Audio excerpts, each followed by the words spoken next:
Good evening everyone. Haryana GK का एक topic हम लोगों ने कल लगभग कंप्लीशन पे आ गया था, पर थोड़े से पॉइंट रह गए थे, उन सब के बारे में आज बातचीत करते हैं। और हरियाणा जीके अब तुम्हें थोड़ी थोड़ी समझ में भी आने लग गई होगी। कल मैं चेक कर रही थी, 12 वीडियोस मैंने डाल दी हैं, लगभग घंटे घंटे भर की है, यानी 12 घंटे की बेसिक सी चीजें हम सबको आ जानी चाहिए। अब तक हम धीरे धीरे अपने टॉपिक्स को कवर करते जाएंगे और अब मुझे उम्मीद है कि तुम्हें सारे जिले मंडलों के समेत किसकी सीमा किस राज्य से लगती है, आपके कितने जिले और पड़ोसियों के कितने जिले आपकी सीमा के साथ टच होते हैं, दिल्ली के साथ हम कैसे अटैच्ड हैं, चंडीगढ़ से हम कितने अटैच्ड हैं, राजस्थान, यूपी, पंजाब से हमारी सीमा कौन कौन सी किस किस जिले की लगती है, हिमाचल प्रदेश से और उत्तराखंड से। अब ये सब बिल्कुल बेसिक बातें हैं, आपकी समझ में आ गई होंगी। आज हम आगे बढ़ेंगे। कल ये टॉपिक आधा रह गया था, आपको याद होगा कल मैंने पढ़ाना स्टार्ट किया था ये वाला टॉपिक कि छोटे छोटे नाम क्या हैं, हर जगह के छोटे छोटे नाम, किसी खास कारण से महत्वपूर्ण नगरों के उपनाम। कल हमने पढ़ा था पानीपत का उपनाम था बुनकर नगरी, पेट्रोकेमिकल हब, कारण यहाँ पे पेट्रोलियम का बाहोली, जो कि पहले करनाल में पड़ता था, बहुत बड़ा रिफाइनरी लगाई गई थी और फिर बाहोली का गांव जो था वो पानीपत में इंक्लूड कर लिया गया 1989 में जब पानीपत बना। लेकिन 1991 में पानीपत फिर से जाके इनके साथ करनाल के साथ और फिर वापस जाके 92 में जनवरी में ये अलग हुआ, तब से ये पानीपत रिफाइनरी ही कहलाती है। ठीक है, तो ये कल हमने पढ़ लिया था। कैथल हनुमान नगरी है, फरीदाबाद उद्योग नगरी, सिरसा जो है संतों की नगरी, Fatehabad pink city, Yamunanagar paper city, sugar city Palwal, Rohtak शहीदों का शहर, नहरों की सिटी, खनिजों का शहर, ये सब पढ़ लिया था। मछुआरों का स्वर्ग, इतना पढ़ लिया था, मछुआरों के स्वर्ग तक। आज आगे पढ़ते हैं। पहला है नारनौल। आप सब जानते हैं नारनौल आपका महेंद्रगढ़ वाला इलाका है। महेंद्रगढ़ का इनफैक्ट जो हेडक्वार्टर है, इकलौता महेंद्रगढ़ है जिसका नाम तो महेंद्रगढ़ है जिले का, लेकिन जिसका हेडक्वार्टर है आपके नारनौल में। तो नारनौल सिंघों का शहर भी कहलाता है और तालाबों का शहर भी कहलाता है। महेंद्रगढ़ में तालाबों का शहर कहलाता है नारनौल, अलग है लेकिन फिर भी ध्यान रखना, तालाबों का शहर। छिछरौली जो आपके यमुनानगर में है, हरियाणा का चेरापूंजी कहलाता है। मैंने बताया था कि जब आप यमुनानगर में एंटर करते हैं थोड़ा आगे चलते ही तो आपको फील होने लगता है कि कोई पहाड़ी इलाका आ गया, क्योंकि पहाड़ियां स्टार्ट हो जाती हैं और शिवालिक की थोड़ी थोड़ी रीजन आपको, जब ये नेशनल पार्क कलेसर वाला है ना, यहाँ से जब गाड़ी में जाते हैं तो ऐसा फील होता ही नहीं कि आप हरियाणा में हैं, ऐसा लगता है कि नहीं पहाड़ी इलाकों में आप आ गए हैं। छछरौली में बाकी पूरे हरियाणा के मुकाबले बारिश ज्यादा होती है, इसलिए इसको हरियाणा का चेरापूंजी कहा जाता है। किसको? छिछरौली को। छछरौली भी यही है, छिछरौली भी यही है, ये यमुनानगर में पड़ता है छछरौली, हरियाणा का चेरापूंजी। फरीदाबाद आपकी औद्योगिक नगरी है, कारण ढेरों उद्योग धंधे आजादी के बाद तुरंत बाद जब पाकिस्तान के इलाके से बहुत सारे हिंदू लोग वहां से अपना सामान उठा के पंजाब की तरफ आए, तब तो हम पंजाब ही थे, तो फरीदाबाद को डेवलप किया गया रेफ्यूजीज को बसाने के लिए और यहाँ ढेरों उद्योग धंधे लगा दिए ताकि उन लोगों को यहाँ रोजगार मिल सके, और रोजगार मिलेगा तो तनख्वाह मिलेंगी, तनख्वाह मिलेंगी तो उनके काम धंधे जो है अपने घर परिवार चल पाएंगे। तो इसलिए उद्योगों का बड़े पैमाने पे, बहुत ज्यादा लेवल पे, बड़े लेवल पे उद्योग धंधे यहाँ बसाए गए, तो इसलिए उद्योग नगरी बन गई आपकी फरीदाबाद। आप आज भी जानते हैं, चाहे फ्रिज की बात करें या टायर्स की बात करें या मशीनी उपकरणों की बात करें या एग्रीकल्चरल इक्विपमेंट्स की बात करें, तो एस्कॉर्ट्स है या आइसर है जो ट्रैक्टर बहुत बड़े बड़े बनाती हैं कंपनीज, ये सब फरीदाबाद में ही तो अपनी यूनिट लगा के बैठी हैं। तो फरीदाबाद क्या है? आपकी औद्योगिक नगरी है, उद्योग धंधे ज्यादा हैं यहाँ। हिसार स्टील सिटी है, कारण स्टील सिटी बनाने के पीछे जिंदल परिवार का बहुत बड़ा योगदान है और मैग्नेट सिटी भी हिसार ही है। तो हिसार स्टील सिटी भी है, मैग्नेट सिटी भी है, इस्पात नगरी भी है। इस्पात यही तो होता है, स्टील इंडस्ट्री को तो इस्पात नगरी कह देते हैं। नेक्स्ट है एजुकेशन सिटी, कौन सी है? आपकी सोनीपत। राजीव गांधी एजुकेशन सिटी 5000 एकड़ में जो बहुत बड़ी एजुकेशन सिटी बनने जा रही है, जिसका शुरुआत तो हो गई है 2005 में जहां काम स्टार्ट हुआ, आज 2020 में काफी सारी यूनिवर्सिटी यहाँ पे बच्चों का एनरोलमेंट करके उनको पढ़ा रही हैं। कई सारे सेशन निकल भी गए हैं और बाहर से भी लोग आके यहाँ पढ़ रहे हैं, विदेशों से भी लोग आके यहाँ पढ़ रहे हैं, बहुत बड़ी बात है। तो एजुकेशन सिटी का मतलब है ये राजीव गांधी एजुकेशन सिटी। ठीक है, नेक्स्ट है एजुकेशन हब रोहतक। लेकिन अगर अब आप सर्च करेंगे ना एजुकेशन हब के नाम से, तो आप देखेंगे सोनीपत का ही नाम आता है। एजुकेशन हब सोनीपत ही बन गया, क्योंकि लगातार सोनीपत में पढ़ाई लिखाई का माहौल, ये अलग अलग यूनिवर्सिटीज, कहीं नेशनल लॉ यूनिवर्सिटी यहाँ बन रही है, कहीं ओपी जिंदल जो ये प्राइवेट यूनिवर्सिटी है ये काम करने लग गई, अशोका यूनिवर्सिटी यहाँ चल रही है, SRM यूनिवर्सिटी यहाँ चल रही है, डिजाइनिंग का बहुत बड़ा कामकाज यहाँ स्टार्ट हो गया। तो इतना सब कुछ कहें तो ये हब ही तो है। हब होता है जहां बहुत बड़े पैमाने पर उस जिस चीज का हब है उससे जुड़े बहुत सारे संस्थान हो। तो धीरे धीरे आपका एजुकेशन हब जो है वो सोनीपत कहलाने लग गया। ठीक है, और अब साइंस सिटी भी सोनीपत बन जाएगा। मुरथल में अब इसकी घोषणा हुई थी कि साइंस सिटी अब डेवलप करेंगे सोनीपत को। आपके देश में अब तक सिर्फ 2 साइंस सिटी हैं, एक आपका पंजाब में और एक आपका बंगाल में। तीसरा साइंस सिटी हरियाणा के सोनीपत में बनेगा। नेक्स्ट है पलवल और रोहतक, क्या कहलाते हैं दोनों? Sugar city. पलवल भी और रोहतक भी। रोहतक तो आप जानते ही हैं, सीमा किसी से बाहर टच नहीं होती। और पलवल जो आपका है, ये कहते हैं पंचवटी मंदिर यहाँ पर है, जहाँ पांडव रुके थे कभी अज्ञातवास के दौरान, उनको छुपके रहना था ना 1 साल, तो वो यहाँ भी रहे थे पलवल में। ठीक है, मेवात कहलाता है पीर और फकीरों की धरती। मेवात जहां मुस्लिम कम्युनिटी सबसे ज्यादा है हरियाणा में, मेव जाति के लोग ज्यादा हैं, इसलिए इसका नाम मेवात पड़ा। और ये बना था 4 अप्रैल 2005 को। ये एक वादा किया था गांधी जी ने मेव जाति के लोगों से कि आप हरियाणा पंजाब में सेफ हैं, और तब ये पाकिस्तान जाने से रुक गए थे यहीं पर। फिर इसलिए इनके नाम का एक जिला बनाया गया, जिसकी घोषणा तो कर दी गई थी पहले ही सत्यमेवपुरम के नाम से, लेकिन घोषणा करने और जिला बनने में टाइम लगता है, तो ये जाके बना 4 अप्रैल 2005 को। अब इसका नाम बदल के मेवात से नूह कर दिया गया। पहले ये मेवात था, इसका हेडक्वार्टर नूह में था। अब इसका हेडक्वार्टर जहां है ना, उसी के नाम पे जिले का नामकरण भी नूह कर दिया गया। तो अब सिर्फ एक जिला आपके पास है, महेंद्रगढ़, जिसका नाम महेंद्रगढ़ है MG, लेकिन उसको जिले को उसको गिनते हैं नारनौल में। ठीक है, तो मेवात पीर फकीरों की धरती। याद करो, इनका मेल फीमेल का रेशो सबसे बढ़िया है, 907 महिलाएं प्रति 1000 पुरुषों पर। कहां पर हैं? आपके महेंद्रगढ़ में। इनकी लिटरेसी सबसे खराब है, लेकिन अगर लिटरेसी खराब होने के कारण लिंगानुपात बढ़ा हुआ है तो ये भी अच्छी चीज है, क्योंकि अगर पढ़ाई लिखाई का मतलब सिर्फ ये होता है कि लोग कन्या भ्रूण हत्या करा दें, तो ऐसे पढ़े लिखे का क्या फायदा। और बहुत दुख की बात है कि आपके राज्य में सबसे पढ़े लिखे गुड़गांव में है। मैक्सिमम नंबर ऑफ पीपल जहां पढ़े लिखे हैं गुड़गांव में है, और सबसे खराब आंकड़ा आपके लिंगानुपात का भी गुड़गांव में ही है। 854 महिलाएं प्रति 1000 पुरुष। जो सबसे कम पढ़े लिखे हैं, पढ़ाई लिखाई में पिछड़े कहलाते हैं, वो नंबर 1 है लिंगानुपात में। तो ये बहुत अच्छी बात है। पढ़ाई लिखाई कमजोर है ये खराब बात है, लेकिन लिंगानुपात अच्छा है ये बड़ी बात है। तो पीर फकीरों की धरती है आपका मेवात। सोनीपत गोल्डन सिटी भी कहलाता है। अब तो साइंस सिटी भी बन जाएगा, अभी है नहीं पर बनेगा, 1-2 सालों में इसके ऊपर काम होगा। और आपका एजुकेशन हब के रूप में सोनीपत लगातार डेवलप हो रहा है। NCR में पड़ता है ना पूरी बेल्ट, सोनीपत के आगे वाली भी, सोनीपत के साइड वाली भी और नीचे वाली भी।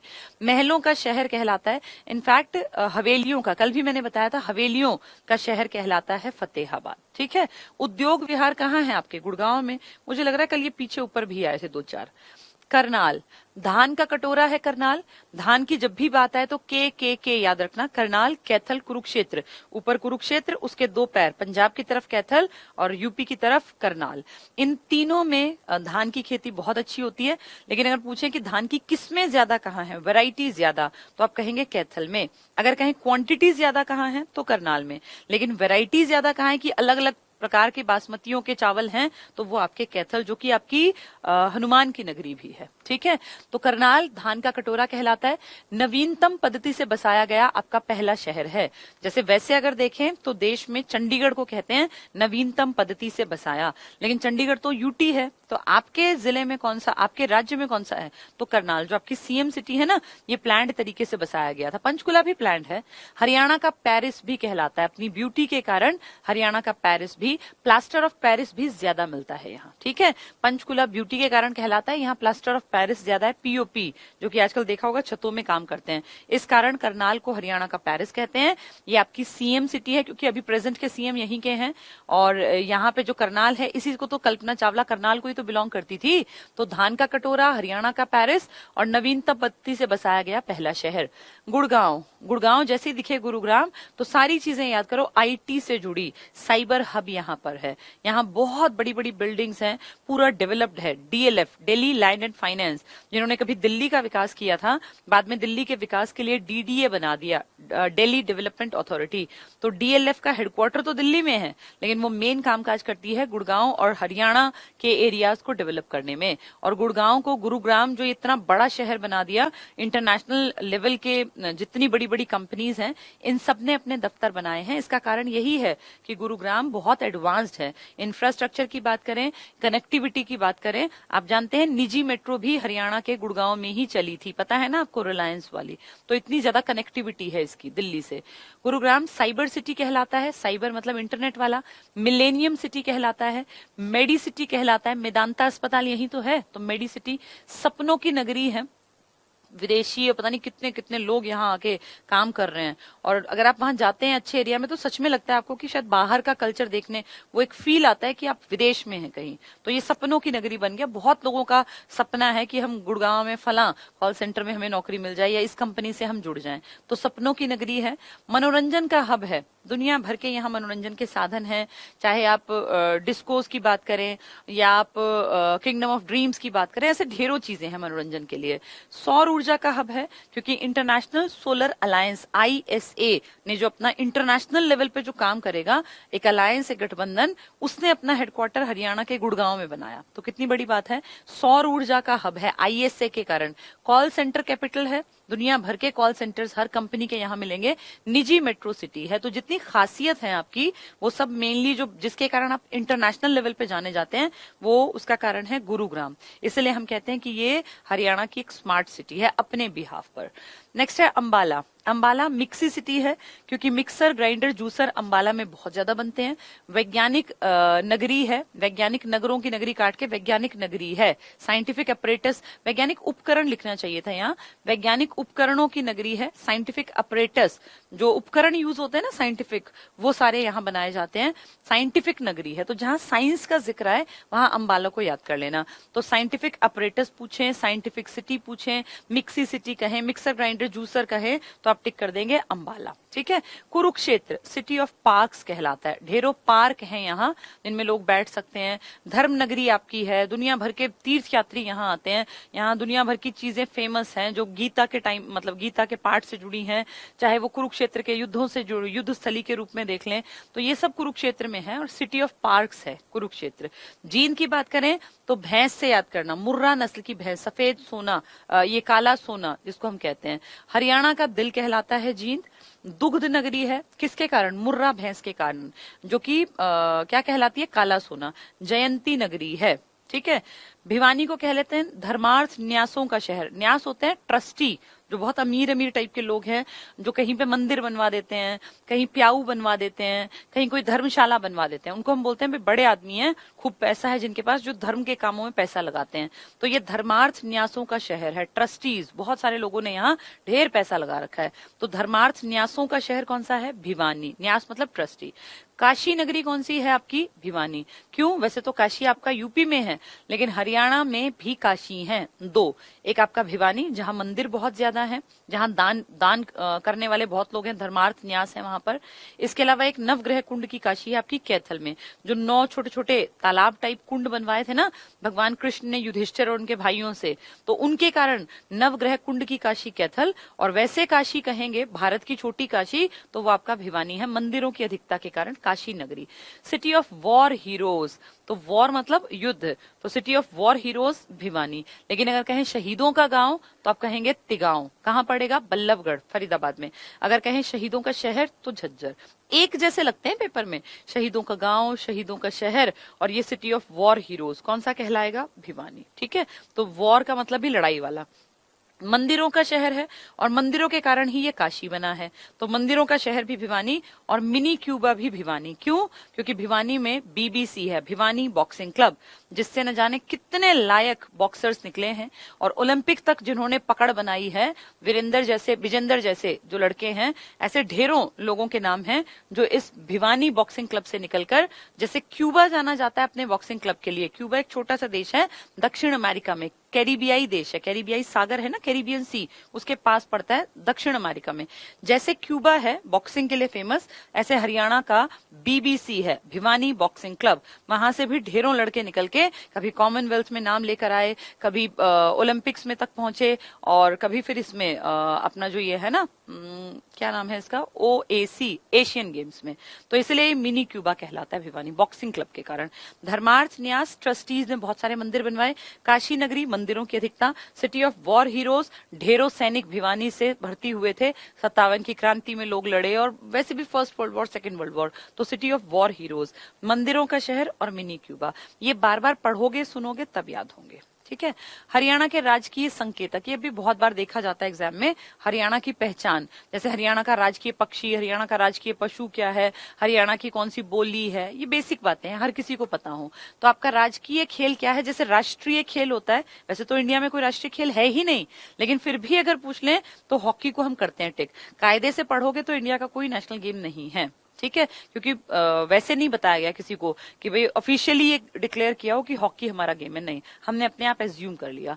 आपका राजकीय, आपके राज्य का हरियाणा का खेल कौन सा है, कुश्ती। तो हमारा राजकीय खेल पुराने टाइम से चला आ रहा है कुश्ती।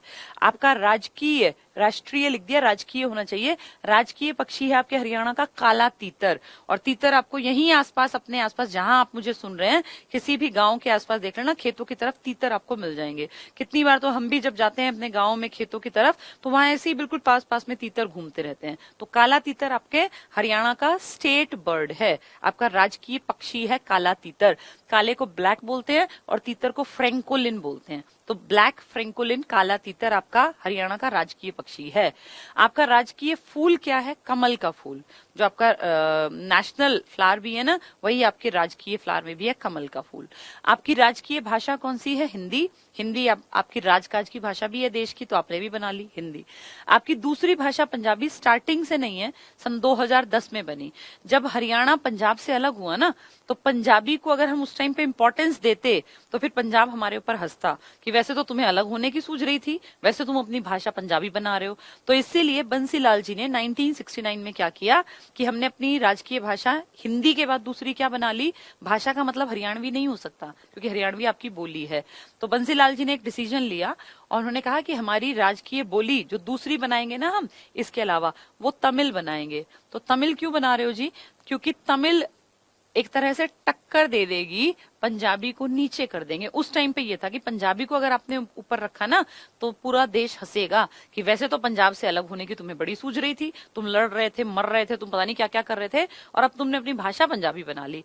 तो इसीलिए बंसीलाल जी ने तमिल, जो कि यहाँ कोई नहीं बोलता, 0.002 इतने भी नहीं मिलेंगे आपको, 2 आदमी मुश्किल मिलते होंगे पॉइंट में, 0% लोग यहाँ तमिल, कौन बोलता है यहाँ तमिल, लेकिन तमिल को हमारी क्या बना दिया, दूसरी राजकीय भाषा, और लंबे टाइम तक बनी रही। सन 2010 में जाके जब ये हुड्डा जी आपके सीएम थे, भूपेंद्र सिंह हुड्डा, तब इन्होंने कहा कि नहीं अब तमिल हटा देते हैं, क्योंकि वो पंजाबी हिंदी वाला वो हट चुका जो लड़ाई झगड़ा था। और फिर 2010 में सेकंड लैंग्वेज आपकी क्या बनाई गई, पंजाबी। कायदे से तो ये बन जानी चाहिए थी 1966 के बाद ही, लेकिन उस टाइम बंसीलाल जी को लगा अगर पंजाबी को इंपॉर्टेंस दी तो फिर ये देश हंसेगा हमारे ऊपर, इसीलिए हमने कौन सी भाषा को दे दी इंपॉर्टेंस, तमिल को। तो आपकी लंबे टाइम तक भाषा कौन सी चली, तमिल। कब बनी पंजाबी, 2010 में। तो कितना आपका हरियाणा बना था 66 में, और भाषा आपने बनाई 2010 में, उससे पहले तमिल चलती रही। ठीक है। आपका राजकीय वृक्ष कौन सा है, पीपल। जैसे देश का वृक्ष है बरगद, आपका है पीपल। पीपल को बोलते हैं फाइकस रेलेगिसा, पीपल का ही नाम है। राजकीय पशु आपका है ब्लैक बक, काला हिरण, बक होता है हिरण की प्रजाति, BUCK, ब्लैक मतलब काला, तो काला हिरण आपके यहाँ बहुत ज्यादा देखने में तो नहीं मिलता, लेकिन फिर भी हमने इसको अपना राजकीय पशु बना रखा है, काला हिरण।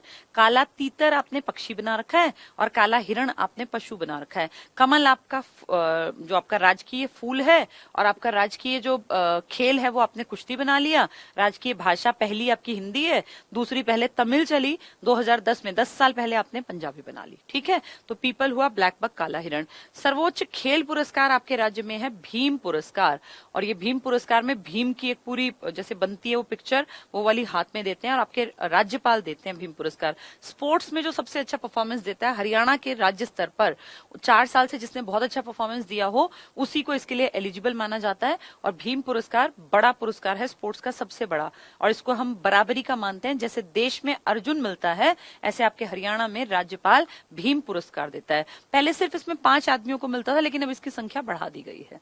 हरियाणा के लौह पुरुष कौन है? बंसीलाल, जिन्होंने तमिल को आपकी दूसरी भाषा बना दिया था। आधुनिक हरियाणा के निर्माता भी बंसीलाल हैं। बिजली 100% जो गांव तक पहुंची थी, इलेक्ट्रिफिकेशन हुआ था, वो भी बंसीलाल जी के कारण। हरियाणा केसरी पंडित नेकीराम शर्मा जी, ये बहुत इंपॉर्टेंट है, कल भी बताया था। हरियाणा केसरी पंडित नेकीराम शर्मा। सबसे बड़ा उद्योगों का पुरस्कार कौन सा है? मुख्यमंत्री रत्न पुरस्कार। जो उद्योगों में बहुत बड़े पैमाने पे कुछ अच्छा काम करते हैं राज्य के स्तर पे, उन्हें मुख्यमंत्री रत्न, जैसे भारत रत्न मिलता है ऐसे मुख्यमंत्री रत्न। और सर्वोच्च शिक्षा का पुरस्कार मिलता है आपके राज्य में राज्य शिक्षक पुरस्कार। तो जो बहुत अच्छे टीचर्स हैं आपके राज्य में, उनको राज्य शिक्षक पुरस्कार मिलता है, और जो बहुत अच्छा उद्योगों में काम करें उन्हें मुख्यमंत्री रत्न पुरस्कार मिलता है, ठीक है। भीम पुरस्कार आपके स्पोर्ट्स का है। पीपल आपका राजकीय वृक्ष है। ब्लैक बक काला हिरण आपका राजकीय पशु है। ब्लैक फ्रैंकोलिन काला तीतर आपका राजकीय पक्षी है। आपका राजकीय खेल है कुश्ती। और बस ये सारी चीजें। भीम पुरस्कार आपका स्पोर्ट्स का सबसे बड़ा है। तो ये सारा हमने देख लिया। इनके क्वेश्चंस आंसर्स इसमें लगा दिए जाएंगे, इन सबको पढ़ लेना, मतलब करके देख लेना सॉल्व। अगर तुम्हें आते हैं इसका मतलब तुमने सारी चीजें समझ ली, नहीं आते तो इन क्वेश्चंस को दोबारा एक बार देख लेना आंसर्स के समेत। ये सब तुम्हें वैसे आ जाएगा, ये सब इसमें आ चुका है, ठीक है। चलिए, कल एक टॉपिक मेरे ख्याल जितना मुझे याद है वो पता नहीं मैंने कराया था या आधा रह गया था, 1 मिनट। उसमें आदमियों के कुछ उपनाम थे, या शायद हो गया था, जितना मुझे याद आ रहा है वो पढ़ा दिया था।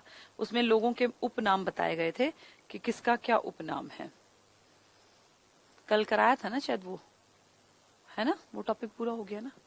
ठीक है, चलिए ये हमने पूरा कर लिया। संग्रहालय अभी इसमें से नहीं करा रही हूँ, संग्रहालय अलग से पढ़ा दूंगी मैप के थ्रू। मैप हाँ, ये कल पूरा करा दिया था। देखो दीपचंद रावण ये हमने पूरा पढ़ लिया था, ठीक है। चलो ये टॉपिक हमारा कंप्लीट हुआ। अब हम बात करते हैं, हमने हरियाणा के जिलेवार परिचय पढ़ लिए, हरियाणा के मंडल पढ़ लिए, हरियाणा के हर जिले की खासियत देख ली, और अब हमने हरियाणा के आसपास की टेरिटरी किससे लगती है किससे नहीं वो देख लिया। फिर बहुत छोटे छोटे वन लाइनर में भी बहुत सारी नई बातें हमने सीख ली।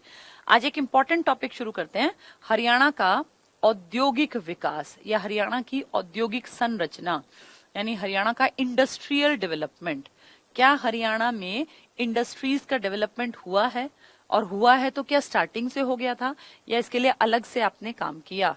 तो इसके ऊपर बातचीत करते हैं। आपका हरियाणा पंजाब से अलग हुआ 1966 में। जब हम पंजाब का हिस्सा थे तो पंजाब के डेवलपमेंट के टाइम पर काम हुआ था आपके बहुत बड़े स्तर पे फरीदाबाद जैसे इलाकों में, लेकिन सब जगह नहीं हुआ था। हमने अलग होने के बाद ढेरों काम किए, और 1980 के बाद तो आप ये मान लो हरियाणा लगातार प्रोग्रेस के रास्ते पर है, क्योंकि इंडस्ट्रीज लगातार बढ़ती गई। जितनी इंडस्ट्री बढ़ेगी ना उतना किसी भी राज्य का विकास होगा, क्योंकि इंडस्ट्री लगेगी तो लोगों को रोजगार मिलेगा, रोजगार मिलेगा तो तनख्वाह मिलेगी, तनख्वाह मिलेगी तो वो सामान खरीदेंगे, उनका लाइफ स्टाइल अच्छा बनेगा, लाइफ स्टाइल अच्छा बनेगा तो फिर वहां और इंडस्ट्रीज आएंगी जो उनके लाइफ स्टाइल को अच्छा बनाने के लिए सामान बनाती होंगी, फिर उसमें और मजदूर, तो शहर के शहर बसते चले जाते हैं अगर कहीं पे इंडस्ट्रीज लग जाती हैं तो जहां भी बड़ा प्लांट लगता है ना, सरकार पैसा लगाती है जनता से टैक्स लेके, लेकिन उसका फायदा उस राज्य विशेष को मिलता है। आपके यहाँ कोई बहुत बड़ा मान लीजिए ट्रेन से जुड़ा कामकाज हो, कोई बहुत बड़ा आपके यहाँ एयरपोर्ट से जुड़ा कामकाज हो, या आपके यहाँ कोई बहुत बड़ी इस तरह की इंडस्ट्रीज लगा दी जाएं तो उसमें मजदूरों को भी तो काम लगाएंगे ना वो लोग, मैनेजर्स भी रखेंगे, उसमें सेल्समैन भी रखेंगे, तो बहुत तरीके के काम मिल जाते हैं। अनपढ़ भी चाहिएंगे, पढ़े लिखे भी चाहिएंगे, हाईली क्वालिफाइड भी चाहिएंगे। तो जहां जहां इंडस्ट्रीज लगती जाती हैं वहां वहां विकास ज्यादा बढ़ता जाता है। यही तो कारण है कि आपके राज्य में 2 जिले बहुत ज्यादा विकसित हैं। कौन कौन से? एक फरीदाबाद जो औद्योगिक नगरी है हरियाणा की, और एक गुड़गांव जो आईटी सेक्टर में सबसे आगे है। तो जहां जहां औद्योगिक विकास होगा उनकी डेवलपमेंट 100% होती जाएगी। सबसे पहले बड़े लेवल पे आपके देश राज्य में गुरुग्राम में तो बहुत ज्यादा औद्योगिक विकास हुआ, लेकिन इसका मेन विकास आईटी सेक्टर में है, ये तो है ही है।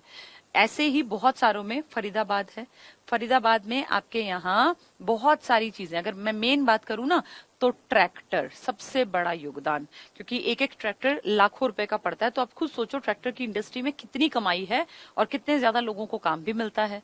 तो ऐसे ढेरों मशीनी उपकरण हैं ट्रैक्टर के अलावा भी जो कि आपके हरियाणा में बनाए जाते हैं। तो फरीदाबाद जैसे ही आए आपके दिमाग में आना चाहिए ट्रैक्टर। वैसे भी आप जानते हैं हरियाणा ट्रैक्टर के प्रोडक्शन में नंबर 1 है पूरे इंडिया में। तो ट्रैक्टर प्लस मशीनरी कह लो, कृषि उपकरण कह लो, जो एग्रीकल्चरल इंस्ट्रूमेंट्स है ना, कृषि उपकरण, ये सारे बनाए जाते हैं यहाँ पर। ठीक है। दूसरा, यहाँ बड़े पैमाने पे रेफ्रिजरेटर भी बनते हैं। रेफ्रिजरेटर ये बनते हैं जिसको आप कहते हैं फ्रिज, फ्रिज बोल देते हो ना आप आम भाषा में, वो रेफ्रिजरेटर है, ये बनते हैं यहाँ। इसके अलावा फरीदाबाद में बाटा शू कंपनी बड़े लेवल पे काम करती है जो जूते बनाती है। इसके अलावा यहाँ पे टायर्स बनते हैं गुड ईयर के। गुड ईयर नाम के आदमी ने ही पहली बार टायर बनाया था। रबड़ से बनता है ना टायर, जो ये गाड़ियों के टायर हैं, ये गुड ईयर नाम के आदमी ने बनाया, तो कंपनी ने नाम रख लिया गुड ईयर। तो गुड ईयर कंपनी के टायर्स आपके यहाँ बनते हैं। शूज यहाँ बनते हैं बाटा के। यहाँ बड़े पैमाने पे उद्योग धंधे हैं और ट्रैक्टर और उससे कृषि उपकरण से जुड़े तो ढेरों यहाँ पे बिजनेस चलते हैं। रेफ्रिजरेटर भी यहाँ बहुत बड़ी मात्रा में बनाए जाते हैं। ठीक है, ये फरीदाबाद की खासियत है। गुड़गांव को लास्ट में करेंगे, बहुत डिटेल है वो। तीसरा, मेन की बात कर रही हूँ, पानीपत। पानीपत जाना जाता है आपके पेट्रोकेमिकल, ये हब है पूरा, पेट्रोकेमिकल हब है, यानी पेट्रोलियम से जुड़ा बहुत बड़ा कामकाज है। और ये इंडियन ऑयल कॉरपोरेशन इसकी देखरेख करती है, IOC। यहाँ पे आपका नेशनल फर्टिलाइजर लिमिटेड NFL है। तो बड़े पैमाने पे यूरिया का उत्पादन यहाँ किया जाता है और फर्टिलाइजर्स में काफी आगे रैंक में आपका पानीपत भी आता है। यहाँ पे इस फर्टिलाइजर के संयंत्र में ये करोड़ों रुपए की लागत से बनती हैं चीजें, ऐसा नहीं कि 10-20 रुपए से बन गई। इसमें बिजली ज्यादा होने पे आग लग सकती है, खराब हो सकता है, तो इसकी बिजली का ध्यान रखने के लिए यहाँ एक कैप्टिव संयंत्र भी बनाया गया है ताकि इन चीजों में बिजली की सप्लाई में दिक्कत ना आए। इसके अलावा पानीपत हम पढ़ के आए थे, आपकी बुनकर नगरी है। पानीपत में पचरंगा अचार बनाया जाता है। तो ये देखो, छोटे लेवल के काम भी होते हैं और बहुत बड़े लेवल के काम भी होते हैं, तभी तो ये पानीपत लगातार उभरते उसमें है, उद्योग धंधे यहाँ लगातार उभर रहे हैं। जो आपका ये बासमती चावल है ना, इसका बहुत बड़ा मार्केट है आपके पानीपत में। ठीक है। इसके बाद सोनीपत की बात कर लेते हैं। सोनीपत तो लगातार उभर रहा है क्योंकि एक तो कनेक्टिविटी बहुत अच्छी है, किसके साथ? दिल्ली के साथ। दिल्ली सोनीपत ही तो टच होता है आपका उत्तरी सीमा में, दिल्ली में। तो ये दिल्ली के साथ कनेक्टेड है, दिल्ली के साथ इसकी कनेक्शन सबसे पास में पड़ जाता है। जैसे गुड़गांव है आपका, जैसे फरीदाबाद है, ऐसे सोनीपत है। तो इसकी कनेक्टिविटी अच्छी है, इसलिए इसके विकास में आसानी हो रही है। तो सोनीपत के विकास का एक बड़ा कारण तो ये है। इसके अलावा सोनीपत में लगातार इंफ्रास्ट्रक्चर बेहतर होता जा रहा है। विदेशी कंपनियां आ रही हैं, जैसे नेस्ले है, आज नहीं, आज से बहुत पहले, जो कि चॉकलेट्स बनाती है। और याकूट कंपनी है जो कि वो छोटी छोटी, देखा याकूट की बॉटल्स आती है इतनी छोटी सी, उनमें वो लस्सी टाइप की चीज होती है, दूध और लस्सी का मिक्सचर लगता है। तो इस तरह के ढेरों, यहाँ हॉर्लिक्स की कंपनी है, ग्लैक्सको स्मिथ क्लाइन, जो बहुत बड़े पैमाने पे पुराने टाइम से हॉर्लिक्स बना रही है। हॉर्लिक्स में पेपर में आया था कि मेन कंटेंट क्या होता है? जौ जो होता है ना, गेहूं और जौ, इसका मिक्सचर होता है हॉर्लिक्स में। तो विदेशी कंपनियां यहाँ चॉकलेट बनाने की कंपनी है। अब तो यहाँ आपके सोनीपत में बहुत बड़े पैमाने पे बरही, जिसको बढ़ी कहते हैं, वैसे तो बड़ी गांव है लेकिन किताबों में बरही लिखा है, ये बहुत बड़ा फूड पार्क डेवलप हो गया। तो धीरे धीरे करके आपके सोनीपत में राई है, बरही है, ये पूरे इलाके, ये बड़ी गांव है, बड़ी लेकिन इसको बर ही लिखेंगे पेपर में।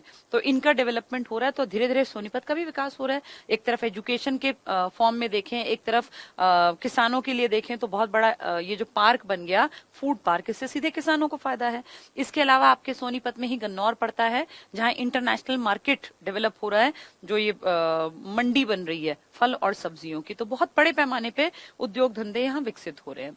इसके बाद बात कर लेते हैं यमुनानगर की। यमुनानगर आपका एक ऐसा जिला है जो कि बहुत ज्यादा एडवांस्ड है। अगर मैं उद्योगों की बात कर रही हूँ तो यमुनानगर में आपके देश में, जब आपका देश आजाद नहीं हुआ था ना 1933-29 में, बल्कि एक बहुत बड़ी इंडस्ट्री लगी थी, सरस्वती शुगर मिल।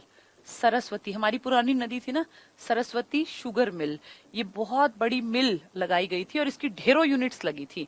लेकिन फिर हम आजाद हुए और वो बहुत सारी मिलें जो थी ना वो पाकिस्तान में चली गई, तो उसकी कुछ मिल हमारे यहाँ भी आई। यमुनानगर की जो सरस्वती शुगर मिल की यूनिट थी ना यमुनानगर वाली, इसने बहुत बड़ा नाम कमाया था।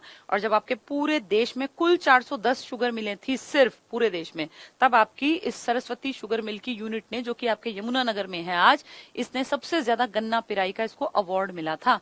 1900 मुझे एग्जैक्टली नहीं याद, शायद 75 की घटना है, पर ये बहुत बड़ी अचीवमेंट थी। यमुनानगर में बिल्ट का नाम आपने सुना होगा। बिल्ट का मतलब है बल्लारपुर। बल्लारपुर, आई मतलब इंडस्ट्रीज, इंडस्ट्रीज, इंडस्ट्रीज, LT मतलब limited, limited, Ballarpur industries limited है। तो बहुत बड़े पैमाने पे ये भी इंडस्ट्रीज का काम था बिल्ट का, और बिल्ट का तो बहुत एक पूरी बेल्ट फैली हुई थी बल्लारपुर इंडस्ट्रीज लिमिटेड की। बाद में इसी को शॉर्ट में लोग बिल्ट कहने लग गए थे। यमुनानगर में ना शराब के बहुत बड़े स्तर पे कारखाने हैं, स्टार्च का बहुत बड़े पैमाने पे काम होता है, कागज का बहुत बड़े पैमाने पे काम होता है, रिफाइंड ऑयल बहुत बड़े पैमाने पे बनाया जाता है, पेपर कटिंग मशीनें यहाँ पर हैं। तो बहुत बड़े पैमाने पे लगभग सारे उद्योग धंधे। इसके अलावा प्लाईवुड से जुड़ी अगर बात करें, भाई ये जो ये आपका फर्नीचर बनता है ना, क्योंकि यहाँ साल के जो ये यमुनानगर है, यही तो है वो कलेसर, कलेसर नेशनल पार्क, इसी में तो छछरौली पड़ता है। तो इस कलेसर में साल के बहुत पेड़ हैं और इन पेड़ों का यूज कर लेते हैं फर्नीचर बनाने में। तो जो प्लाईवुड लकड़ी है ना, इसका बहुत बड़ा कामकाज है यहाँ। और यहाँ कहते हैं पुराने टाइम से ही बहुत बड़ा टिम्बर मार्केट फेमस है यहाँ। टिम्बर मार्केट, लकड़ियों का बाजार, टिम्बर मार्केट। तो कहाँ का टिम्बर मार्केट फेमस है? आपके यमुनानगर का। टिम्बर मार्केट तो हर जिले में मिलेगा, लेकिन ज्यादा बड़े पैमाने पे फेमस कौन सा है? जो अब्दुल्लापुर में हुआ करता था पुराने टाइम में, आज यमुनानगर का टिम्बर मार्केट कहलाता है। ठीक है, तो यहाँ लगभग देखो सारी चीजों में इनका कहीं ना कहीं योगदान है। एक तरफ ये शुगर की बात कर रहे हैं, एक तरफ ये इंडस्ट्रीज ढेरों लगा के बैठे हैं, शराब, स्टार्च, कागज, रिफाइंड, पेपर कटिंग, टिम्बर, बहुत बड़े पैमाने पे। और इसके अलावा आपके देश में जो पहले फास्टेस्ट ट्रेन थी ना, जब तक मोदी जी ने 2014 में अपनी कमान नहीं संभाली थी, 2016 में शताब्दी को रिप्लेस कर दिया दूसरी गाड़ी ने। ठीक है, तो गतिमान एक्सप्रेस ने सबसे पहले आपकी फास्टेस्ट ट्रेन जो इससे पहले थी, बहुत लंबे टाइम तक चली, 1989 से 2016 तक, अप्रैल में फिर इसको रिप्लेस किया था गतिमान एक्सप्रेस ने। तो 2016 तक जो आपकी फास्टेस्ट ट्रेन थी शताब्दी एक्सप्रेस, ये कभी अगर खराब हो जाती ना, तो इसको ठीक करने के लिए दिल्ली से हरियाणा के यमुनानगर में लाना पड़ता था, क्योंकि यमुनानगर में शताब्दी एक्सप्रेस को ठीक करने का वर्कशॉप था। कितनी अजीब बात है, दिल्ली में वर्कशॉप नहीं बनाया, उत्तर भारत में शताब्दी को ठीक करने के लिए सिर्फ एक वर्कशॉप था जो आपके हरियाणा के यमुनानगर में स्थित था। तो इससे दिखता है कि कितनी इंपॉर्टेंस थी हमारे यमुनानगर, अभी भी है बहुत बड़े पैमाने पे, अभी भी यमुनानगर एक इंपॉर्टेंट शहर है। ठीक है, अब बात कर लेते हैं रोहतक की। अब जैसे एक दिन में आपको ढेरों चीजें याद हो जाएंगी अगर आप ध्यान से सुन लोगे, तो अब पढ़ा दूंगी फिर ये इजी दिखेगा। रोहतक का बहुत ज्यादा विकास हुआ और आपके जो सीएम रहे, लगातार 10 साल रिकॉर्ड बनाया लगातार का। वैसे तो आपके सीएम बहुत बार आगे भी रहे हैं, इनसे ज्यादा भी रहे हैं, लेकिन लगातार में आपके सबसे लंबे कार्यकाल वाले सीएम रहे हैं भूपेंद्र सिंह हुड्डा। और हुड्डा क्योंकि रोहतक को बिलोंग करते थे, तो रोहतक का बहुत विकास कर दिया, बहुत ही ज्यादा। और रोहतक की कनेक्टिविटी रोड्स के साथ बहुत ही बेहतर है, कभी आप गए होंगे तो आप जानते भी होंगे। और इसको भी हार्ट ऑफ हरियाणा का दर्जा दिया गया। रोहतक में ही पड़ता है महम, चौबीसी चबूतरा, राजनीतिक राजधानी कहलाती है आपकी हरियाणा की रोहतक, क्योंकि यहाँ राजनीति का हमेशा से एक जमावड़ा जमता था पुराने टाइम से। तो रोहतक की इंपॉर्टेंस एजुकेशन में देख लो, इनका इंफ्रास्ट्रक्चर बहुत बढ़िया है, इनकी भी कनेक्टिविटी बहुत बढ़िया है, रोड्स, और ये बहुत बढ़िया तरीके से हुड्डा ने अपने एरिया को बहुत ही अच्छा बना लिया, और बनाना भी चाहिए। मैं ये नहीं नहीं कह रही, उन्होंने जो जो मंत्री बने उनकी जिम्मेदारी, आप खुद देखो, आपको आज अलग हुए 1966 से आज आप 2020 में बैठे हो। जितने लोग मुझे सुन रहे हैं, कभी ना कभी तो आपके एरिया से कभी ना कभी कोई ना कोई मंत्री तो बना होगा। इतने सालों में, 5-5 साल की सरकारों में कभी ना कभी तो कोई मंत्री बना होगा आपके इर्द गिर्द का। अगर एक मंत्री अपने एरिया का विकास कर ले मंत्री पद पे रहते हुए, तो पूरे राज्य का विकास ना हो जाए? देखते देखते कितने साल हो गए आपको, 66 से 76, 86, 96, 2006, 16, 50 साल प्लस हो गए, 54 साल। तो कितने मंत्री बने होंगे? अगर वो अपने अपने एरिया में कैबिनेट मंत्री भी कोशिश करे, भाई कैबिनेट आपके कम से कम 8-9 कैबिनेट तो बनते ही हैं, अगर 9 मंत्री हर 5 साल में अपने अपने एरिया को चमका दें तो आपका पूरा राज्य चमक जाएगा। प्रॉब्लम तब आती है जब मंत्री बन के बैठ जाते हैं और फिर देखते भी नहीं कि कौन क्या कर रहा है, फिर अपने जिले में कोई काम नहीं करना। दूर मत जाओ, अपने अपने जिले की हालत देख लो। जिस जिसके यहाँ कैबिनेट मंत्री हैं, क्या उन्होंने अपने पद पे रहते हुए आपके जिले का कोई फायदा किया? अगर नहीं किया तो फिर क्या फायदा हुआ? भ्रष्टाचार तो वो करते ही जाएंगे, आप और मैं रोक नहीं सकते, लेकिन उस भ्रष्टाचार के बावजूद अपने एरिया का तो विकास कर लो। इंडिया इतना अमीर है कि यहाँ खाने से कोई फर्क नहीं पड़ता। हजारों साल से इसको दुनिया लूट रही थी, तब भी आप 5वीं बड़ी अर्थव्यवस्था है 2019 तक में। इसका मतलब हमें उससे दिक्कत नहीं है। भाई भ्रष्टाचार एक दिन की खत्म होने की कहानी नहीं है, लेकिन जब तुम मंत्री बनते हो तब तो कम से कम अपने जिलों के विकास कर लो। इस बहाने तुम्हारे पूरे राज्य का किसी दिन विकास हुआ मिल जाएगा। लेकिन प्रॉब्लम क्या है, कैबिनेट मिनिस्ट्री में बैठते हैं, खूब पैसा खाते हैं, जिला जाए भाड़ में, फिर वापस आ जाते हैं, कोई फर्क नहीं पड़ता। 5 साल में इतना कमा लेते हैं कि आगे कुछ करने की जरूरत ही नहीं पड़ती इनकी पुश्तों को भी। तो इसीलिए ये दिक्कत है। अपना अपना विकास कर लो तो किसी न किसी दिन सबका विकास हो ही जाएगा। अब हर आदमी अगर अपना विकास करेगा तो क्या समाज का विकास नहीं होगा? हो जाएगा। अपने अपने जिलों पे ही काम कर लो, उस पे भी नहीं करते। तो रोहतक हुड्डा ने बहुत अच्छा काम किया। मैं कोई कांग्रेस की पक्षधर बिल्कुल नहीं हूं, लेकिन जो रियलिटी है उसको बता दूं। यहाँ ना एकल खिड़की प्रोजेक्ट, एकल खिड़की, ये एकल खिड़की क्या था? जो रोहतक है ना, यहाँ किसी भी विदेशी कंपनी को काम करना बहुत आसान दिखेगा, क्योंकि यहाँ पे कोई भी लाइसेंस और इस तरह की जो चीजें ना जो बहुत परेशान करती हैं किसी भी इंसान को, वो लगभग सारी परेशानियों का हल एक जगह कर दिया। तो एकल खिड़की योजना चलाई कि कोई भी विदेशी कंपनी आए, अपना कुछ भी यहाँ लगाना चाहे, बड़ी कंपनी, तो ये ना हो कि उसको फलाना जगह से ये कराना है, उस जगह से ये कराना, नहीं, एक जगह ऑफिस में वो आए, वहीं सारी उनकी फॉर्मेलिटीज पूरी कर दी जाए। एक पॉइंट। दूसरा पॉइंट, रोहतक में जो आपका ये पड़ेगा ना इलाका, इसकी कनेक्टिविटी जैसे दिल्ली से वैसे टच नहीं है, लेकिन रोड्स की कनेक्टिविटी ऐसी बना दी कि दिल्ली बहुत पास दिखता है, यहाँ से हर चीज लगता है कि बहुत करीब है। तो इसलिए भी रोहतक का लगातार विकास हुआ। फिर राजनीतिक कहीं ना कहीं कारण रहा कि रोहतक लगातार आगे बढ़ता गया। यहाँ पे आपकी MDU है, महर्षि दयानंद यूनिवर्सिटी 1976 में जो बनी थी। यहाँ और भी कई यूनिवर्सिटीज हैं, इसीलिए एजुकेशन में इसका बड़ा नाम है। और जो एजुकेशन में आगे होगा तो कॉमन सेंस लगाओ, वो धीरे धीरे आगे आ ही जाएगा। IIM आपके पूरे देश में गिनती के हैं, इंडियन इंस्टीट्यूट ऑफ मैनेजमेंट, और आपके अकेले राज्य में एक ही है ये, और ये बनाया गया है रोहतक में। तो रोहतक का तो विकास होना लाजमी है। जहां एजुकेशन पे काम है, जहां राजनीति तगड़ी है, जहां पे कनेक्टिविटी अच्छी है, जहां इंफ्रास्ट्रक्चर अच्छा है, एकल खिड़की प्रोजेक्ट है, तो उसका विकास तो होगा ही होगा। ठीक है। इसके बाद सोनीपत हुआ। मेन से करा रही हूं मैं, सारे नहीं, उसके बाद पढ़ किताब से लेंगे सारे वाले जो इंपॉर्टेंट होंगे। एक आपका बहुत उभरता सा है रेवाड़ी। रेवाड़ी में धारू हेड़ा पड़ता है, कोसली पड़ता है, बावल पड़ता है, लगातार एडवांसमेंट की तरफ है और रेवाड़ी लगातार ग्रोथ दिखा रहा है।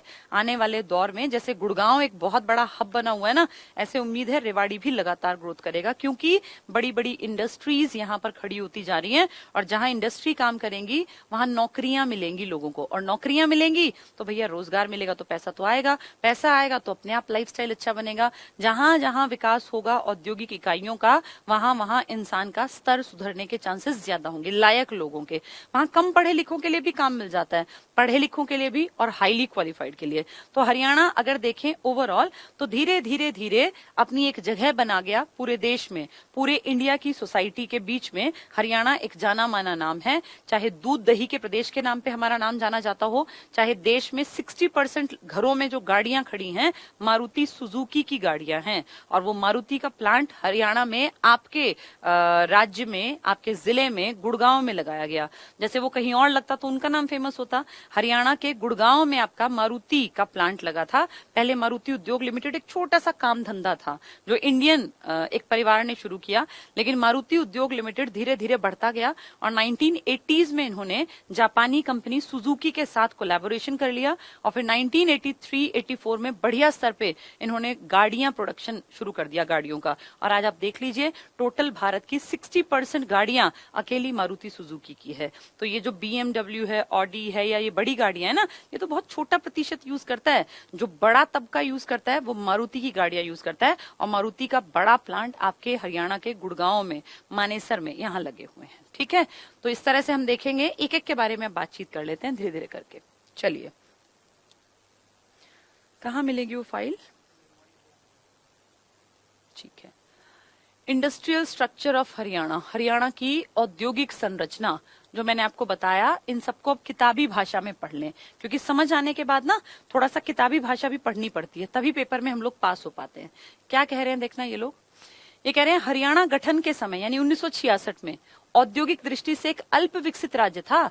तो हरियाणा जब अलग हुआ ना 1966 में, तो ऐसा नहीं है कि ढेर इंडस्ट्रीज थी। 66 में तो कोई बड़ा उद्योग था ही नहीं। ये मारुति वाला भी 70 में लगा, आपकी पूरी तरह से बिजली भी 70 में आई। आपके राज्य में जो मेन विकास हुआ वो 80 के बाद ज्यादा हुआ।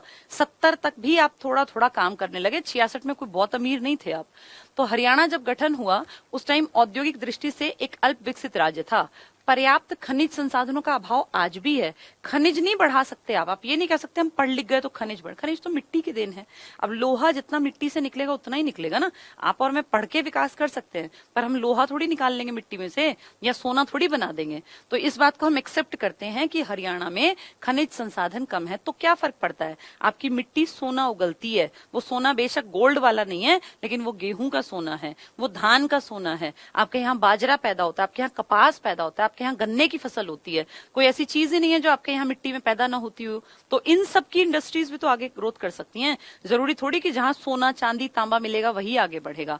तो हरियाणा कृषि उत्पादन के दम पे बैठ के खा सकता है, लेकिन मेहनत करनी पड़ेगी। बैठ के खाने का ये मतलब नहीं कि हम हाथ पे हाथ रख के बैठ जाएं। खेती में मेहनत करो, उससे भी बहुत कुछ निकल सकता है। तो हरियाणा में खनिज संसाधनों का अभाव है, हम मानते हैं। इस कारण राज्य में उद्योग धंधों का अपेक्षित विकास नहीं हो पाया। अब जैसे जहां खनिज संसाधन है ना, वो वैसे पिछड़े रहते हैं, क्योंकि वहां अच्छी सड़कें नहीं होती, अच्छे स्कूल्स नहीं होते, अच्छे कॉलेजेस नहीं होते। जहां ये सब चीजें होती हैं वहां खनिज संसाधन नहीं होते, क्योंकि ये सब चीजें बनती हैं मैदानी भागों में, वहां खनिज नहीं मिलता ज्यादा। ठीक है, तो कोई बात नहीं। परिणाम स्वरूप राज्य की अर्थव्यवस्था का प्रमुख आधार क्या बनी? कृषि। तो आपके राज्य में अगर लोहा तांबा पीतल नहीं मिलता तो क्या फर्क पड़ता है? खेती करते हैं आप। आपके यहाँ गन्ने के चीनी की इंडस्ट्री खड़ी हो सकती है, आपके यहाँ कपड़े की इंडस्ट्री लग सकती है, आपके यहाँ पे जो है फलों और फूलों का काम हो सकता है, आपके यहाँ सब्जियों का काम हो सकता है, आपके यहाँ ब्रेड बिस्किट, ये जितने भी ये दो है ना, दूध और इन सब के काम, दही का, तो ये कम है क्या काम? इसमें भी दुनिया बहुत कमाती है। तो यहाँ प्रमुख आधार क्या है? कृषि बनी रही। 80 के पश्चात हरियाणा ने खनिज संसाधनों की दृष्टि से अत्यधिक विकास किया। खनिज संसाधन गलत है कहना, ये कहना चाहिए उद्योगों के आधार पर हम खनिज बाहर से भी लाने लग गए। अब पेट्रोलियम हमारे यहाँ थोड़ी निकला, लेकिन देख लो पेट्रोलियम रिफाइनरी आपने लगा ली। कहाँ से आए ये पेट्रोल? ये पेट्रोल बाहर से आता है, क्योंकि हरियाणा में कोई पेट्रोल नहीं है। फिर धीरे धीरे करके हमने इंडस्ट्रीज खड़ी कर ली और हमने सोर्सेज बना लिए। जैसे आपके यहाँ कोयले का काम होता है, तो कोयला तो हरियाणा में है ही नहीं, फिर हम क्या करते हैं? उड़ीसा से ले आते हैं, हम जो है ये अपना MP वाले इलाके से ले आते हैं, ट्रेन में भर भर के आ जाता है। हरियाणा भौगोलिक दृष्टि से एक छोटा सा राज्य है, आपके पास एरिया ज्यादा थोड़ी है। आप टोटल इंडिया के टोटल एरिया का जो 32,87,263 वर्ग किलोमीटर एरिया है, आपके पास कितना है? 32 लाख में से 44,212 वर्ग किलोमीटर। तो आप एरिया में ज्यादा बड़े नहीं है, क्षेत्रफल में तो आप बहुत पीछे हैं। आप कितना परसेंट लेके बैठे हैं? 1.34। लेकिन जब हम गिनते हैं पैसों में तो हम टॉपर्स में आ जाते हैं। इसका मतलब आप छोटे एरिया से ज्यादा कमा रहे हैं, तो बहुत अच्छी बात है ये तो भौगोलिक दृष्टि से छोटा है, पर आर्थिक सर्वेक्षण पैसे की जब बात करें तो क्या कह रहे हैं के अनुसार राष्ट्रीय सकल घरेलू उत्पाद GDP में हरियाणा का योगदान देखना जरा, 3.6%। आबादी आप लेके बैठे हैं 2.09, एरिया आपके पास है 1.34, 1.5% भी नहीं है आपके पास एरिया, और जो आप पैसों में योगदान दे रहे हैं वो 3.6% का। तो जितना आप एरिया लेके बैठे हैं, जितनी आप जनसंख्या लेके बैठे हैं, उससे ज्यादा आप देश में पैसे में योगदान दे रहे हैं। तो और क्या चाहिए? इसका मतलब हरियाणा एक रिच स्टेट है, अमीर राज्य है हरियाणा। 17-18 के ये आंकड़े मत याद रखना, बस एक आइडिया है।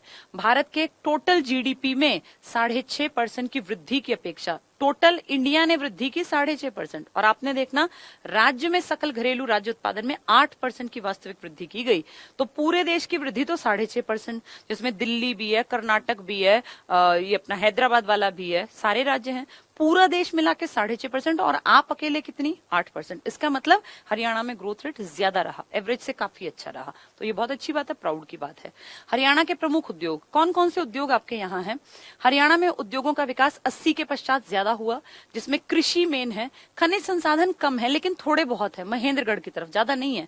चूने का पत्थर ये तो पूरे हरियाणा में है। संगमरमर कम है क्योंकि कायंत्री चट्टान से निकलता है। लोहा एस्क भी घटिया क्वालिटी का लोहा है, हमारे यहाँ कोई ऐसा नहीं लोहे की खदानें हैं, हमारे यहाँ नहीं है ज्यादा, थोड़ा बहुत, पर आधारित उद्योगों को प्राथमिकता और प्रोत्साहन दिया गया। 80 के बाद बेसिकली आपने ग्रोथ की है ज्यादा। आगे क्या कहते हैं देखो, हरियाणा में विभिन्न प्रकार के उद्योगों का विकास हुआ, जिसमें कृषि आधारित उद्योग, तो मेन आपका जो आधार है ना वो खेती है। चाहे आप चावल की बात करें, बासमती की बात करें, अचार की बात करें, आप बात करें गेहूं की, सब्जियों की, फलों की, तो सब कृषि आधारित है। वस्त्र उद्योग भी है क्योंकि आपके यहाँ TITS, the technological institute of textile and sciences, तो एक ऐसा इंस्टीट्यूट जो कपड़े में साइंस की बात करता है, टेक्नोलॉजी की बात करता है। आपके देश में आजादी से पहले आपने भिवानी में वो लगवा दिया था। तो ये कितनी बड़ी बात है कि हरियाणा तब से विकसित है। अगर वस्त्र की बात करें, ऑटोमोबाइल्स की बात करें, तो सारा आपका ये फरीदाबाद और गुड़गांव। पेट्रोकेमिकल्स मतलब कि आपका ये रिफाइनरी वाला पानीपत। सूचना प्रौद्योगिकी IT सेक्टर तो आपका गुड़गांव। बायोटेक उद्योग तो ढेर जगह है। रियल एस्टेट भी गुड़गांव में ढेर है। निर्माण उद्योग ये मेन है। सबसे ज्यादा आप आगे बढ़ रहे हैं IT में और कृषि में, ठीक है। राज्य में ऑटोमोबाइल उद्योग सर्वाधिक प्रसिद्ध है, और यहाँ देश के सर्वाधिक ट्रैक्टरों का निर्माण होता है, जो हम बार बार बात कर रहे हैं। कहाँ पर? फरीदाबाद में, आइसर, एस्कॉर्ट्स दोनों।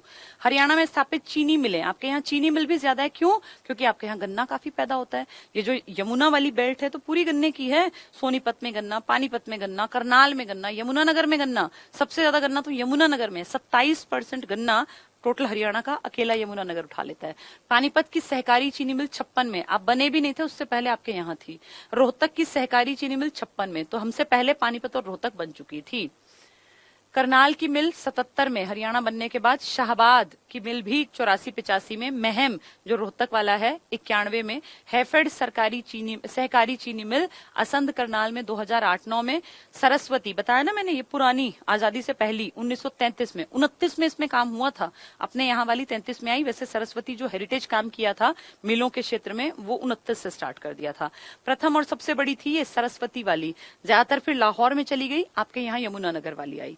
हरियाणा राज्य सहकारी चीनी मिल संघ जो बना, चीनी का बहुत बड़ा कामकाज है, तो 66 में बना दिया हम लोगों ने। चीनी के उद्योग धंधे हरियाणा में बहुत आगे हैं।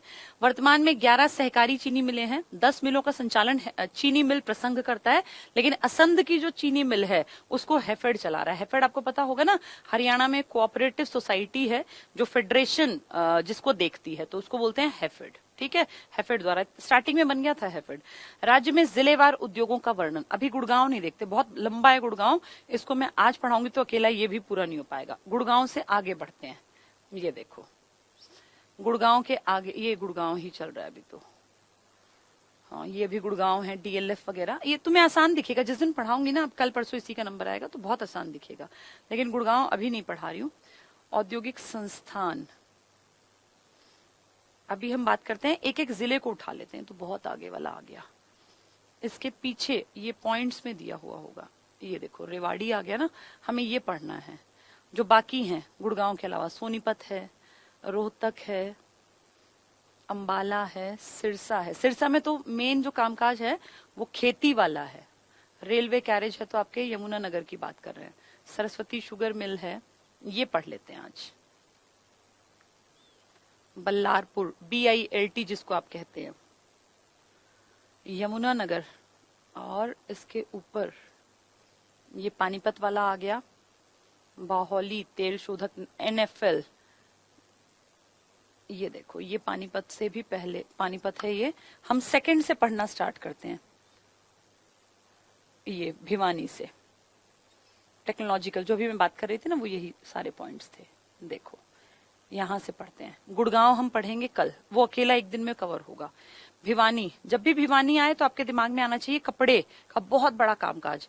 घनश्याम दास बिड़ला, जीडी बिड़ला का नाम आपने सुना होगा। जीडी बिड़ला ने 1937 में 1945 में यहाँ काम किया था। सबसे पहली मिल लगी थी कपड़े की, वो सिंथेटिक कपड़े की थी भिवानी में। फिर 45 में यहाँ पे सूती कपड़े की मिल लगी, और तब से आज तक लगातार वो research centre as it is बहुत बड़े स्तर पे काम कर रहा है। उसको द TITS लिख देते हैं। तो वो टेक्नोलॉजी और साइंस की बात करता है कपड़े में, टेक्सटाइल में। देखें, सूती वस्त्र उद्योग 1937 में, आजादी से 10 साल पहले, भिवानी टेक्सटाइल मिल स्थापित किया गया। यहाँ वर्ष 45 में सूती वस्त्र बनाने की पहली मिल लगाई गई।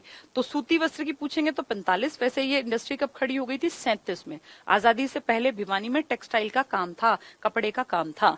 Next, cement factory. एक दिन मैंने बताया भी था ये कि ये सीमेंट फैक्ट्री अब बंद पड़ी है। एक टाइम था जब डालमिया परिवार ने जर्मनी से इंजीनियर बुलाए और ढेर पैसा लगा के यहाँ एक इंडस्ट्री खड़ी कर दी, सीमेंट बनती थी, बहुत लोगों को रोजगार मिला।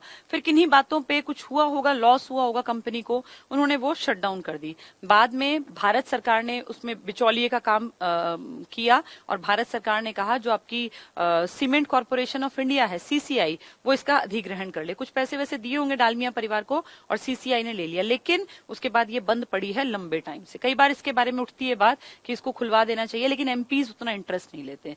तो सीमेंट फैक्ट्री है चरखी दादरी में। इस फैक्ट्री का निर्माण 1939 में, सेकेंड वर्ल्ड वॉर के टाइम, सेठ रामकृष्ण डालमिया द्वारा कराया गया था। इसका निर्माण जर्मनी के इंजीनियर, मेन थे जर्मनी के इंजीनियर्स, इनकी टीम थी, द्वारा किया गया। इस फैक्ट्री में प्रतिदिन लगभग 500 मीट्रिक टन से अधिक सीमेंट का उत्पादन होता था, लिखना चाहिए, अब नहीं है, पहले एक टाइम पे होता था। 23 जून 81 को इस कंपनी को cement corporation of India, CCI, ये सरकार की थी, इसने अधिग्रहित कर लिया। कुछ पंगेबाजी रही तो फिर इसको सरकार ने ले लिया, लेकिन फिर बंद हो गई। Technological institute of textile, TITS, ये है वो जिसके बारे में बार बार मैं बात करती हूँ। ये technological, I institute of textile, T और S मतलब sciences, technological institute of textile and sciences. तो सोचो कपड़े में टेक्नोलॉजी और साइंस की बात करता है। भिवानी का TITS, बहुत बड़ा संस्थान, GD बिड़ला ने बनाया था ये। तो 1943 में, यानी 37 में काम हुआ, 43 में काम हुआ, 45 में काम हुआ, 1939 में तो सीमेंट फैक्ट्री लगी, 37 में कपड़े की मिल लगी, 45 में उस पे कपड़ा, 47 में उसमें कपड़ा बनना शुरू हुआ। ये 40 चारों तरफ जो है ना कपड़े का काम चल रहा है, 30s से लेकर 40s तक। तो कितना काम हुआ भिवानी में। इससे तैयार माल बांग्लादेश में, पड़ोसी देश तुर्की, बेल्जियम आदि देशों को भेजा जाता है। तो ये उस टाइम से चल रही है, आजादी के पहले से, घनश्याम दास बिड़ला जी की ये बनाई हुई, और अब तक इसमें रिसर्च का काम बहुत बड़े पैमाने पे चल रहा है। हरियाणा खादी और ग्रामीण उद्योग बोर्ड, खादी आप जानते हैं ना, गांधी जी ने मेन कहा था भाई खादी की तरफ लोगों को मोड़ो, तो 2 अक्टूबर को हम खादी दिवस भी इसीलिए मनाते हैं।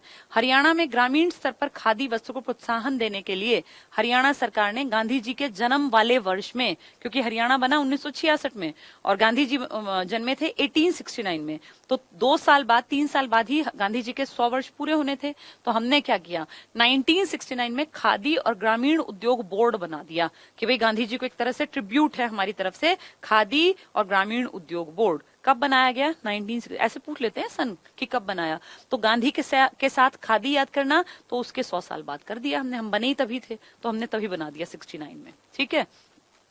हरियाणा खादी और ग्रामीण उद्योग बोर्ड का काम क्या है? ग्रामीण क्षेत्रों में रोजगार मिले, जहां उद्योग धंधे खुलेंगे वहां रोजगार मिलेगा, के अवसर उपलब्ध कराना, लोगों को इंडिपेंडेंट बनाना और एक मजबूत ग्रामीण सामाजिक भावना का निर्माण करना। तो कब बना आपके यहाँ हरियाणा खादी ग्रामोद्योग, जो छोटे लेवल पे काम करता है? 1969 में। नेक्स्ट, इसके प्रथम अध्यक्ष कौन थे? चौधरी देवीलाल जी थे। पानीपत की बात करें तो वही 2-3 बातें। देश की राजधानी के निकट है पानीपत भी और सोनीपत भी, यातायात के साधनों से पूर्ण रूप से जुड़ा है। भाई सड़क भी कितनी बढ़िया है, GT रोड, NH44, आपकी रेल की सुविधा भी है। तो सोनीपत पानीपत की तो बहुत अच्छी कनेक्टिविटी है दिल्ली के साथ, तभी तो NCR में आते हैं ये। तो साधन बहुत बढ़िया, यातायात के पास भी है, साधन भी हैं, इस कारण पानीपत जिले का उद्योगों में महत्वपूर्ण स्थान है। यहाँ से निर्मित हथकरघे, हाथ से चलने वाले, हथकरघा हाथ से चलने वाले, जो हथकरघे से बनती हैं दरियां, बेड कवर, गलीचे जो नीचे बिछे होते हैं, कालीन, टेबल मैट्स जो टेबल पे बिछती हैं, अचार, पचरंगा अचार बताया, सूखी सब्जियां, इनको ऑस्ट्रेलिया तक जाती हैं ये। Canada, Australia, America, Japan, France, Spain, Britain, Switzerland, Germany और खाड़ी देशों को निर्यात किया जाता है। पानीपत को बुनकरों का शहर भी कहा जाता है। तो सोचो आपके पानीपत में बने हुए अचार, मुरब्बे, यहाँ की दरियां, गलीचे, बेडशीट, टेबल मैट्स और कालीन, पता नहीं कहाँ कहाँ दुनिया भर में, रशिया, ईएस में, अमेरिका में, जापान में, ब्रिटेन में, तो यूरोप में और अमेरिका में सोचो हमारी चीजें यूज की जाती हैं। इस जिले के प्रमुख उद्योग क्या हैं? पहला एनएफएल, नेशनल फर्टिलाइजर लिमिटेड, बहुत इंपॉर्टेंट। एनएफएल किस चीज का? यूरिया, तो नाइट्रोजन का बहुत बड़े पैमाने पर। यहाँ मुख्य रूप से नाइट्रोजन उर्वरक यानी यूरिया का उत्पादन होता है। उसमें क्या प्रमुख होता है? नाइट्रोजन। पूछेंगे फास्फोरस, कैल्शियम, पोटेशियम, तो नाइट्रोजन याद रखना। इस उर्वरक के प्रयोग से प्रतिवर्ष 20 लाख टन अतिरिक्त खाद्यान्न का उत्पादन होता है। तो नाइट्रोजन का जो यूरिया बनता है, इस कारण आपके यहाँ प्रोडक्शन बहुत अच्छा हो पाता है। तो इसकी इंपॉर्टेंस है अपने आप।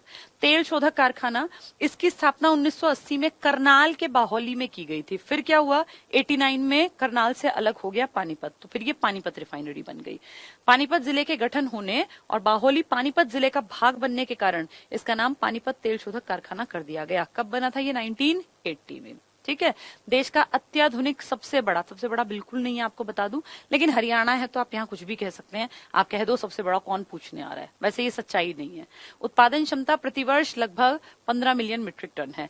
कैप्टिव विद्युत संयंत्र, इतनी बड़ी रिफाइनरी है, इतना बड़ा एनएफएल है, खराब भी तो हो सकता है ना, बिजली कम ज्यादा, आग लग जाए, जल जाए, तो उसके लिए बिजली पे एक ये बनी रहे नजर, उसके लिए कैप्टिव संयंत्र लगा दिया, कैप्टिव विद्युत संयंत्र। राज्य में विद्युत सप्लाई के उतार चढ़ाव से उर्वरक संयंत्र खराब हो सकता है आपका एनएफएल वाला, और इसके लिए पानीपत में इस संयंत्र की स्थापना की गई, तो कैप्टिव विद्युत संयंत्र, ताकि बिजली सही जाए। हरियाणा के पानीपत जिले के समालका कस्बे में 93 में नेस्ले इंडिया की इकाई की स्थापना। नेस्ले जो चॉकलेट्स बनाता है, तो आपके यहाँ पानीपत में चॉकलेट्स का कामकाज बहुत पुराना है, 37 साल पुराना। 37 नहीं, 27 एक साल हो गए ना, तो 1993 में, तब तो आप में से आधे लोग जन्मे भी नहीं होंगे, बहुत सारे लोग। उस टाइम पे यहाँ पे हरियाणा के समालका में नेस्ले ने, कंपनी है चॉकलेट बनाती है, उसने अपना इकाई लगा ली थी। तो ये कितनी बड़ी अचीवमेंट थी ये भी उस टाइम। सोचो, नेस्ले विदेशी कंपनी, ये बहुराष्ट्रीय कंपनी यानी मल्टीनेशनल कंपनी नेस्ले अनेक प्रकार के खाद्य पदार्थ बनाती है, जैसे इन्फेंट फूड, छोटे बच्चों का खाना, फेरिक्स वगैरह, दुग्ध उत्पाद बनाती है, पेय पदार्थ बनाती है नेस्ले, चॉकलेट बनाती है। तो ये सब बनाने वाली कंपनी कहाँ खुल गई आपके आके? पानीपत के समालका में इसने अपनी यूनिट लगा ली 1993 में। आईओसी, इंडियन ऑयल कॉर्पोरेशन, सार्वजनिक क्षेत्र की तेल शोधन कंपनी है, विपणन करने वाली कंपनी है। तो आईओसी रिफाइनरी की बात कर रहे हैं। ये कंपनी मुख्य रूप से पेट्रोल का काम करती है, डीजल का, केरोसिन का, LPG, liquefied petroleum gas, lubricants का, ग्रीस, इनका। इसकी एक इकाई हरियाणा के पानीपत जिले में भी स्थित है। ठीक है, तो पानीपत में ढेरों काम करते हैं ये। इसके बाद यमुनानगर थोड़ा टाइम कंज्यूमिंग है। अभी आपकी अगली क्लास परिमल से क्लास लेंगे, वो क्या कह के गए? 9 बजे क्लास लेंगे, तो फिर तो मैं पढ़ा देती हूँ। यमुनानगर जल्दी से पढ़ लेते हैं।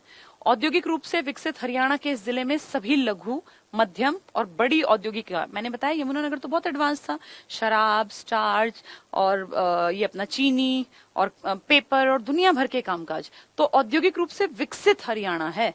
हरियाणा के इस जिले में सभी लघु इकाइयां, छोटे, मध्यम और बड़ी औद्योगिक इकाइयों द्वारा चीनी बनाई जाती है, यहाँ मशीनों के कल पुर्जे बनते हैं, शराब आदि का निर्माण किया। डिस्टिलरी होती है जहां शराब का काम होता है, डिस्टिलरी बोलते हैं उसको। इन इकाइयों द्वारा उत्पादित वस्तुओं का निर्यात हम कहाँ कहाँ करते हैं? Germany, Zimbabwe, Nepal, Dubai, Syria, UAE, United Arab अमीरात, श्रीलंका, केन्या, रूस, दक्षिण अफ्रीका। तो देखो हम कहाँ कहाँ सामान भेजते हैं, कहाँ से? पानीपत से भी भेजते हैं हमने पढ़ा, हम यहाँ से भी भेज रहे हैं। कहाँ से? ये यमुनानगर। यमुनानगर को पेपर सिटी के नाम से भी जाना जाता है, कागज नगरी।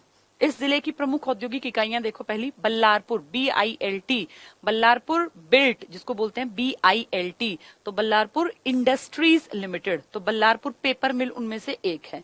1929 में इस मिल की स्थापना messrs Punjab pulp and paper mill Abdullapur limited के नाम से की गई थी। तो सोचो, आजादी से पहले इसका नाम था मेसर्स पंजाब पल्प, पल्प होता है गूदा, जो इसका कागज बनने से पहले लुगदी होती है ना, तो पल्प एंड पेपर मिल, तो कागज का बहुत बड़ा कामकाज है अब्दुल्लापुर। अब्दुल्लापुर एक्चुअली शहर का नाम था, उसके नाम से की गई थी। वर्तमान में इस मिल में 7 पेपर मशीनें हैं जिनमें पेपर का काम होता है, 2 कटिंग प्लांट है यहाँ, 3 लैमिनेशन की मशीनें हैं बड़ी, और एक आधुनिक CSC प्लांट है। तो ये बहुत सारा काम है यहाँ।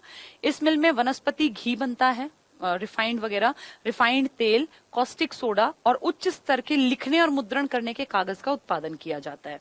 Next, Yamuna gases limited. तो ये जो है ना, औद्योगिक इकाइयों में गैसेस यूज होती हैं बहुत सारी तरह की, वो भी यहाँ होती हैं। तो औद्योगिक गैसों के उत्पादन के लिए इसकी स्थापना 73 में की गई थी। यमुनानगर में औद्योगिक गैसें बनती हैं। तो ये 1973 में, 88 में इस कंपनी का नाम यमुना गैसेस और केमिकल्स लिमिटेड कर दिया गया था। तो पूछेंगे आपके यहाँ औद्योगिक गैसें कहाँ बनती हैं, जो कि बड़ी बड़ी इंडस्ट्रीज में गैसों का यूज किया जाता है, तो आप कहेंगे यमुनानगर में। ठीक है, इस कंपनी ने 75 में औद्योगिक गैसों के उत्पादन में फर्स्ट रैंक लिया था। ये कितनी बड़ी बात है। यमुनानगर की चीनी मिल ने भी फर्स्ट रैंक ले रखा है, और गैसों का जो प्रोडक्शन करती है उसने भी फर्स्ट रैंक ले रखा है। सरस्वती शुगर मिल की स्थापना 33 में लाहौर में की गई। 29 में हो गई थी, लेकिन आप वाली जो आपके यहाँ है ना, ये 33 में बनी थी। यमुनानगर में स्थापित ये मिल सरस्वती औद्योगिक सिंडिकेट लिमिटेड की एक इकाई है। तो सरस्वती में ढेरों इकाइयां लगी थी, ढेरों मिले, एक आपके यहाँ यमुनानगर में लगी, लाहौर वहां रह गया, यमुनानगर हमारे पास आ गया। इस चीनी मिल को देश की पुरानी 410 चीनी मिलों में से सर्वाधिक गन्ना पिराई की क्षमता का गौरव प्राप्त है। क्या नाम है इसका? सरस्वती।